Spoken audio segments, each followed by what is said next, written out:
রাম মন্দিরের জন্য প্রাণ উৎসর্গ করেছিলেন কলকাতার কোঠারি ভাই রাম কোঠারি ও শরৎ কোঠারি। বাংলার দুই যুবকের নামে রাস্তা হবে অযোধ্যায়। রাম মন্দির আন্দোলনে পুলিশের গুলিতে প্রাণ দেন বাংলার দুই ভাই। বড়বাজারের রাম কোঠারি ও শরৎ কোঠারি স্মৃতিসৌধে প্রত্যেকের নাম খোদাই করা হবে।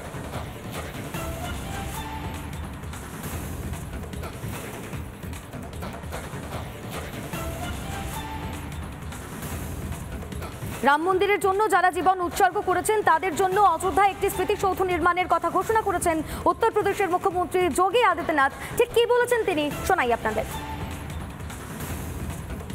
ऐसे राम भक्त शहीद हुए थे राम जन्मभूमि आंदोलन के लिए। आज उन सभी आत्माओं को शांति मिल रही होगी जब अयोध्या में भगवान राम का भव्य मंदिर के निर्माण का कार्य, वे दिव्य आत्माएं जहां भी होंगे, जहां से भी देख रहे होंगे, उनको जरूर तसल्ली होती होगी कि देखिए हम जिस संकल्प के लिए बलिदान हुए थे वह संकल्प अंततः पूरा हुआ। भगवान राम ने उस संकल्प को पूरा किया है। एक और भगवान राम का भव्य मंदिर बनने दीजिए। हम इन सभी जितने भी लोग अयोध्या में शहीद हुए हैं राम जन्मभूमि के लिए, उन सब का एक भव्य स्मारक भी बनाएंगे जिसमें उनका नाम हम वहां पे अंकित करवाने का कार्य भी करेंगे। বড়বাজারের বাসিন্দা দুই ভাই রাম কোঠারি ও শরৎ কোঠারি, বাংলার দুই যুবকের নামে রাস্তা তৈরি হবে অযোধ্যায়। রাম মন্দির আন্দোলনে পুলিশের গুলিতে প্রাণ দিয়েছিলেন এই দুই ভাই। বড়বাজারের রাম কোঠারি ও শরৎ কোঠারি স্মৃতিসৌধে প্রত্যেকের নাম খোদাই করা হবে।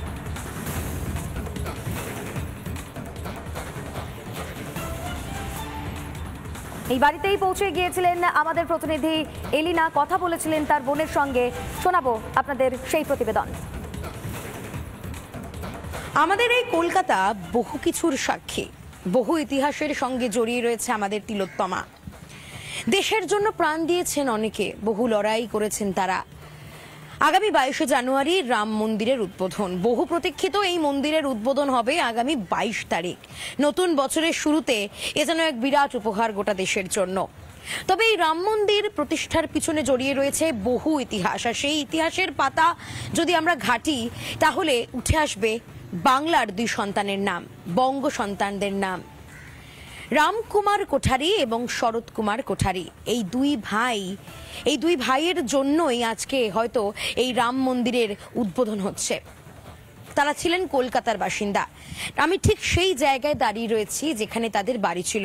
1990 সালের 2রা নভেম্বর পুলিশের এলোপাথারি গুলিতে অযোধ্যারই হনুমানগড়ির গলিতে একেবারে নির্মমভাবে, নৃশংসভাবে হত্যা করা হয়েছিল এই দুই ভাইকে। এবং তারপরে 33 বছর ধরে পূর্ণিমা কোঠারি তিনি লড়াই চালিয়ে গিয়েছেন যাতে তার দাদাদের স্বপ্ন পূরণ হয়। অবশ্যই সেই বহু প্রতীক্ষিত দিন এবং সেই বাড়ি, আমি একটু বাড়ির ছবিটা অবশ্যই দেখাই। এই মুহূর্তে যে বাড়ি রয়েছে ঠিক সেই বাড়ি, এই বাড়ি দিয়ে একেবারে সোজা উঠে গেলেই কিন্তু পূর্ণিমা কোঠারির বাড়ি। আমি বাড়ির গেটের সামনে একটু যাব, এই সেই গেট।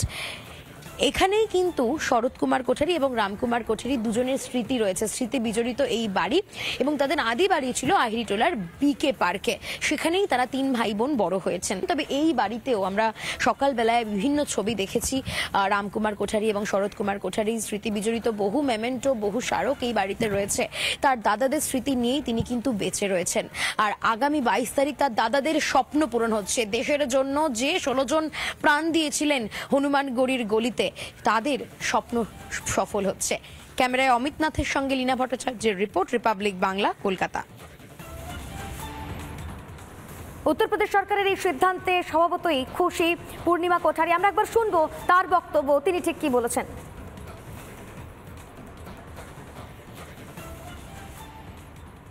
আমার ভাইরা আরম্ভ থেকেই রাম জন্মভূমির যে কার্যক্রম চলছিল ওইটাতে পুরোপুরি লেগেছিল। সব থেকে আগে যখন শিলা পূজন হয়েছিল ওরা পুরো নিজেকে আগে রেখেই সব কাজ করেছিলেন। এই যে যোগ্য সম্মান আপনারা পাচ্ছেন বা তাদেরকে এই যোগ্য সম্মান দেওয়া হচ্ছে, গতকাল যোগী আদিত্যনাথ তিনি ঘোষণা করেছেন তাদের নামে একটি বিশেষ সৌধ তৈরি করা হবে, কেমন লাগছে? খুবই ভালো লাগছে। যখন ফেসলা এসেছিল 8ই নভেম্বর 2019-এ, তখন আমি একবার যোগীজির সঙ্গে দেখা করতে গেছিলাম। উনি ওনাকে দেখা করে আমি এইটাই একটা নিবেদন করেছিলাম যে আপনারা এই যে 500 বছরের আমাদের এই রাম মন্দিরের ইতিহাস আছে সংঘর্ষের, ওই ইতিহাসটা আমাদের যে মানে আগামী পিঢ়ি আছে ওদেরকে আমরা জানাতে পারি। ওরা এই বছরের পর বছর মানে 1000 বছর পরেও যদি কারা ওখানে মন্দিরে যায় তো ওরা জানতে পারে যে এই মন্দিরের জন্য আমাদের হিন্দু ভাইরা কত সংঘর্ষ করেছে, কত বলিদান দিয়েছে। তো ওইটা জানার জন্য আপনারা ওখানে একটা সংগ্রহালয়, একটা কোনো কিছু মিউজিয়াম জানকারির জন্য বানাবেন। তো উনি বলেছিলেন নিশ্চয়ই এই কাজটা হবে। আর আজকে যখন এই অ্যানাউন্সমেন্টটা হয়েছে আমার খুব মনটা খুব খুশি হলো যে আমার নিবেদনটা উনি মেনে নিয়েছেন। আমি ওনাকে এই মাধ্যমে, আপনাদের মাধ্যমে ওনাকে ধন্যবাদ জানাচ্ছি।